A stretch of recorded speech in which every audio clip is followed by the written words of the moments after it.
Assalamualaikum warahmatullahi wabarakatuh. Yang saya hormati dosen Muhammad Sarofi dan teman-teman, selamat siang sebelumnya. Mudah-mudahan kita selalu dalam lindungan Allah Subhanahu wa taala dan dilancarkan di segala aktivitas sehari-harinya.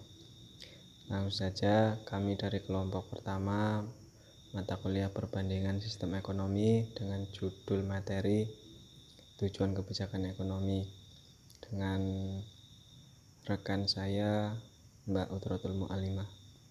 Langsung saja untuk pembahasannya sebagai berikut.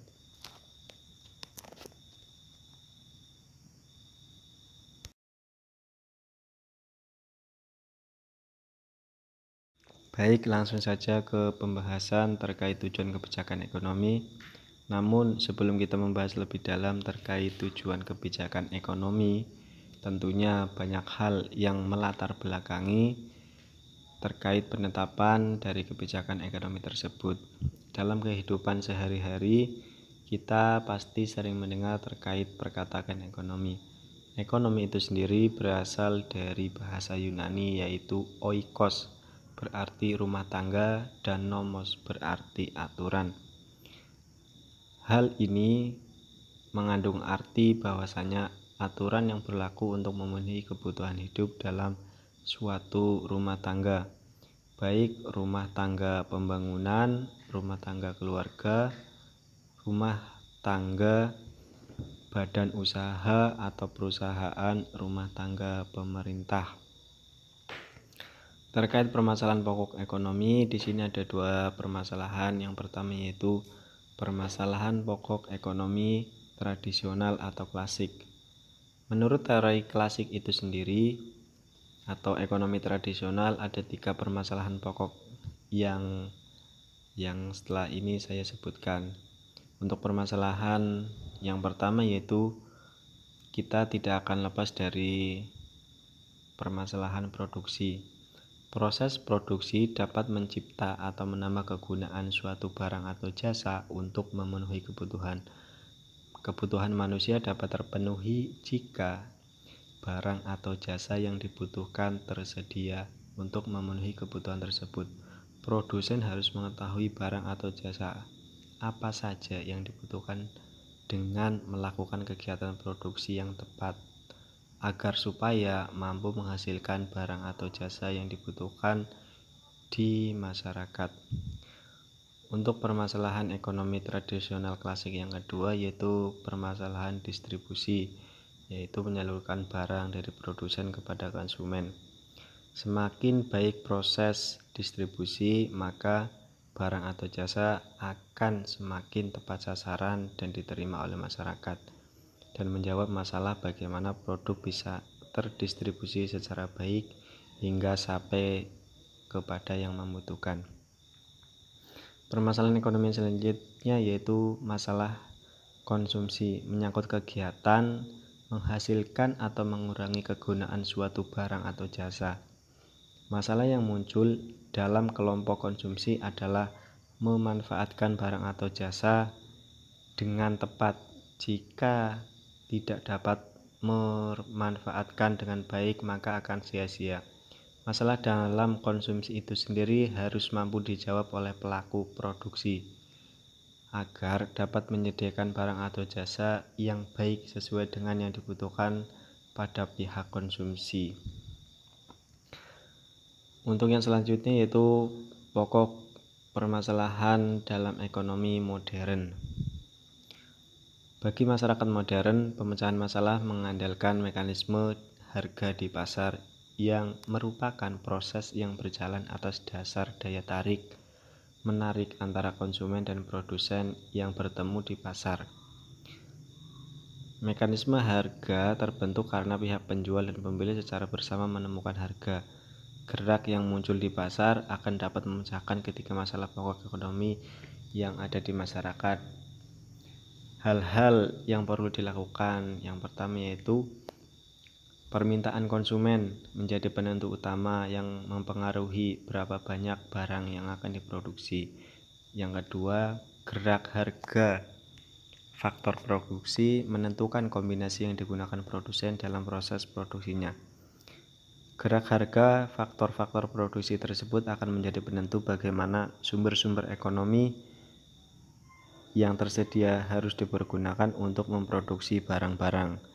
Bila harga faktor produksi naik, maka produsen akan menghemat penggunaan faktor produksi tersebut dan menggunakan faktor produksi yang lain. Untuk yang selanjutnya yaitu produksi akan menentukan distribusi barang yang dihasilkan. Untuk siapa barang-barang tersebut diproduksi sangat dipengaruhi oleh distribusi barang atau jasa.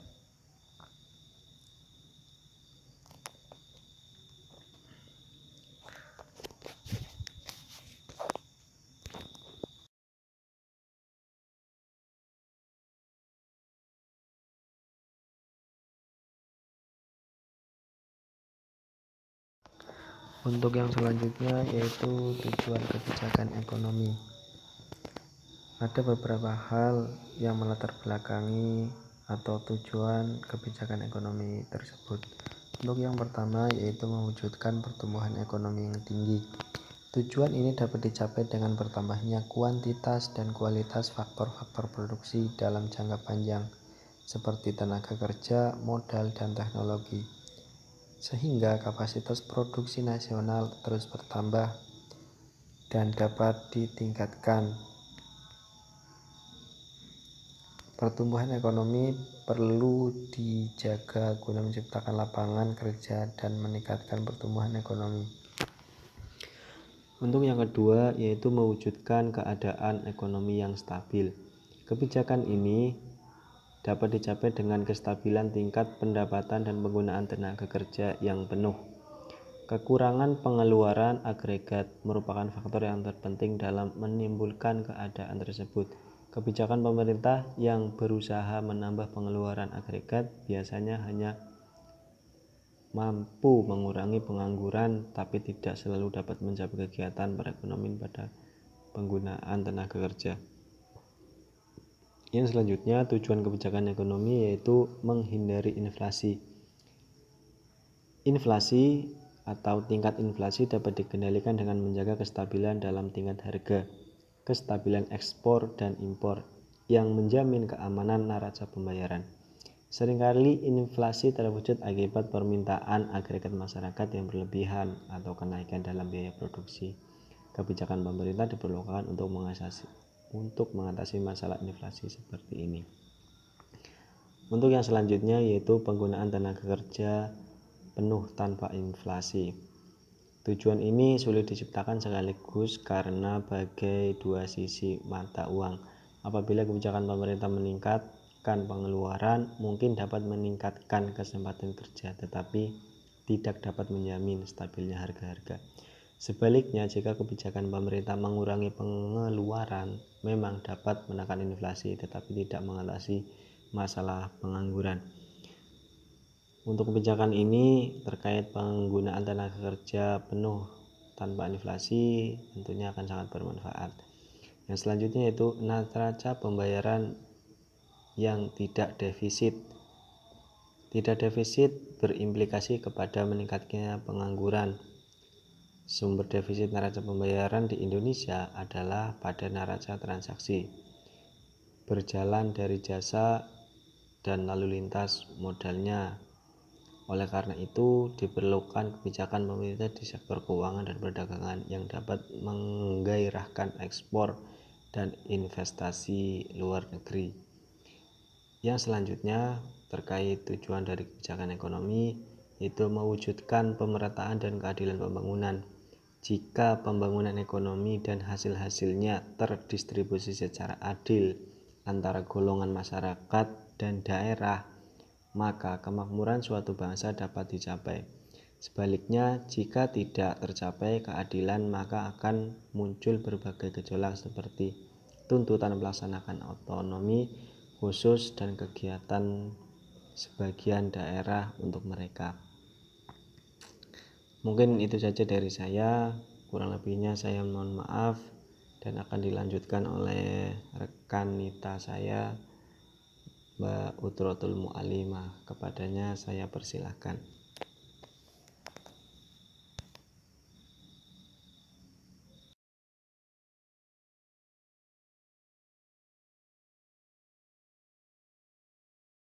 Pada slide kedua sudah dijelaskan tentang pokok permasalahan ekonomi. Dan yang kedua yaitu tujuan secara umum apa sih kebijakan ekonomi. Tujuannya kebijakan ekonomi itu apa? Nah, yang selanjutnya kita mau membahas tentang kebijakan ekonomi. Nah, kebijakan ekonomi itu sebenarnya lebih mengacu kepada tindakan pemerintah dalam mengambil kebijakan atau keputusan dalam bidang ekonomi.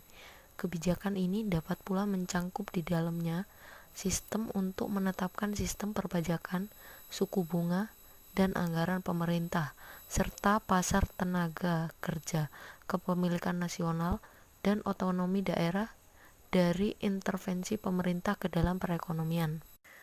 Kebijakan ekonomi itu dibagi menjadi dua. Yang pertama yaitu kebijakan fiskal dan yang kedua kebijakan moneter. Kita akan mengulas sedikit tentang kebijakan fiskal. Apa sih kebijakan fiskal? Kebijakan fiskal atau kebijakan yang berhubungan dengan pajak adalah kebijakan ekonomi yang berasal dan dikeluarkan oleh pemerintah, yang dimana sisi pihak yang berwenang adalah Departemen Keuangan yang bersifat mengkaji, menganalisis, dan mengimplementasikan serta mengevaluasi sejauh mana penerapan kebijakan tersebut mencapai tingkat optimalnya, serta solusi yang harus diambil jika terdapat hambatan-hambatan yang timbul dari para wajib pajak tersebut. Kata fiskal sendiri berasal dari bahasa Latin yaitu fiscus, yaitu nama seorang pemegang kuasa atas keuangan pada zaman Romawi kuno. Nah, ada satu hal yang ditonjolkan dari kebijakan fiskal ini, yaitu pengendalian pengeluaran dan penerimaan pemerintah atau negara. Kebijakan fiskal sendiri itu dibagi menjadi dua. Yang pertama yaitu kebijakan penstabil otomatik. Kebijakan ini adalah bentuk-bentuk sistem fiskal yang sedang berlaku yang secara otomatis menimbulkan kestabilan dalam kegiatan ekonomi. Yang kedua yaitu kebijakan fiskal diskresioner, adalah langkah-langkah atau kebijakan dalam bidang pengeluaran pemerintah dan perpajakan yang secara khusus membuat perubahan ke atas sistem yang ada. Kebijakan fiskal diskresioner itu juga ada dua. Nah, jadi dari kebijakan fiskal sendiri ada dua, dan pada poin kedua di kebijakan fiskal diskresioner itu juga dibagi menjadi dua, yaitu kebijakan fiskal ekspansi dan kebijakan fiskal kontraksi.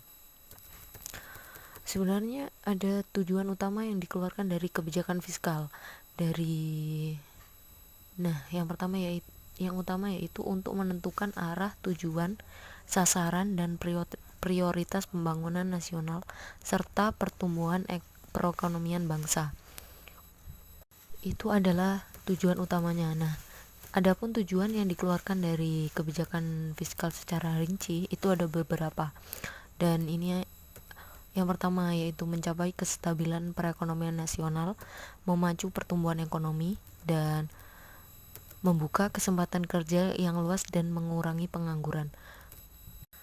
Yang selanjutnya yaitu kebijakan moneter. Kebijakan moneter adalah kebijakan yang berhubungan dengan pengendalian jumlah uang yang beredar. Dalam hal ini, pihak yang bertanggung jawab adalah Bank Sentral atau yang disebut dengan Bank Indonesia. Dalam Undang-Undang Republik Indonesia Nomor 23 Tahun 1999 tentang Bank Indonesia dijelaskan, kebijakan moneter adalah kebijakan yang ditetapkan dan dilaksanakan oleh Bank Indonesia untuk mencapai dan memelihara kestabilan nilai rupiah yang dilakukan antara lain melalui pengendalian jumlah uang yang beredar dan atau suku bunga. Jadi kebijakan moneter sendiri itu dilakukan untuk mencapai stabilitas nilai mata uang.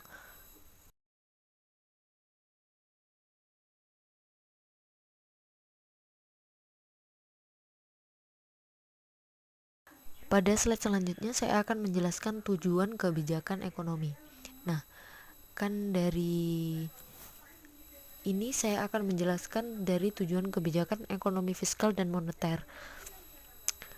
Tujuan utama yang dikeluarkan kebijakan fiskal adalah menentukan arah, tujuan, sasaran, dan prioritas pembangunan nasional serta pertumbuhan perekonomian bangsa.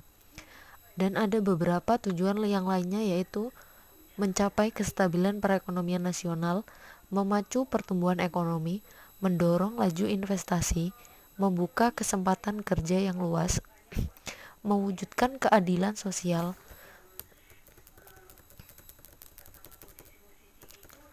dan selanjutnya mengurangi pengangguran dan menjaga stabilitas harga barang dan jasa agar terhindar dari inflasi.